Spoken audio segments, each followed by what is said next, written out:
Good morning, I'm Catherine, and welcome to my hillside garden here in Northeast Pennsylvania.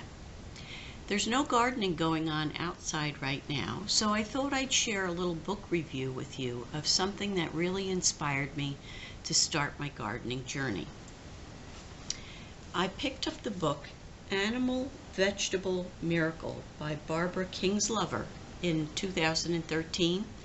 It's a very well-written book. It tells the story of a family that moves to an agricultural area, and they try to do the journey of growing their own food and only eating locally.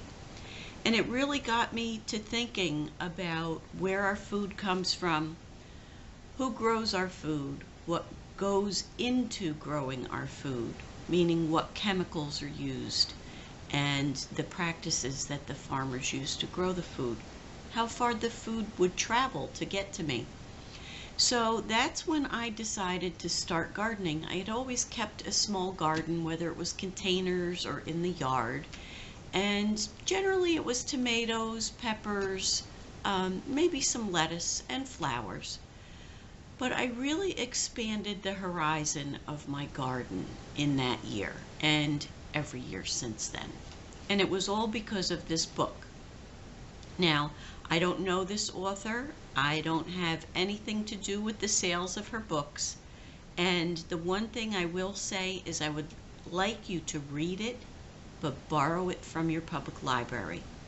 So often, because of our digital age that we're in, we don't go to the library anymore. And I know in my community we have a very small public library, and each person that takes a book out makes a big difference there. So a lot of times what I do is I'll go to the library, get a bunch of books out, read the books, and then I make my final decision of what books I want to buy. I'm an old-fashioned book person. I like the feel of a book. I do have a Kindle, and I will use it for when I travel to try and keep my bags light, but I really appreciate a good book. And that's why I use my public library, because that way I don't purchase books that I don't necessarily love. So, back to my book review. From this book, what I've taken away from it is that we can all do more. We can grow more. You don't have to have a big yard. You don't have to have a big farm to grow a lot of food. You just have to be a little creative in the ways that I've been looking at my yard and how I can use it. I do use my deck a lot, so I container garden, I gutter garden. I have areas in the yard where I use a lot of planters, and I find those spots of sun so that I could get the most bang for my buck. I will rethink things from year to year, better places to use the planters, better things to grow in the shade, because I do have quite a bit of shade in the yard, which is helpful. It's just how you look at things. So one thing I would like you to encourage you to do this year, besides read this book, is to look at your yard. Look at your patio area, look at your front yard.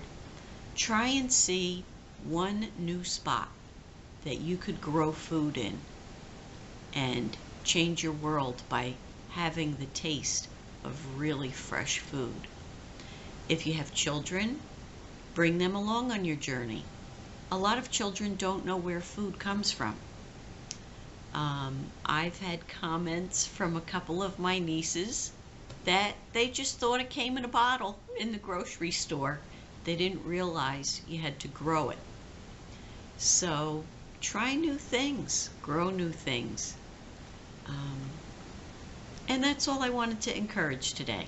I just want to encourage you to look at your world and how you could grow your own food. Thank you for joining me today. Happy gardening.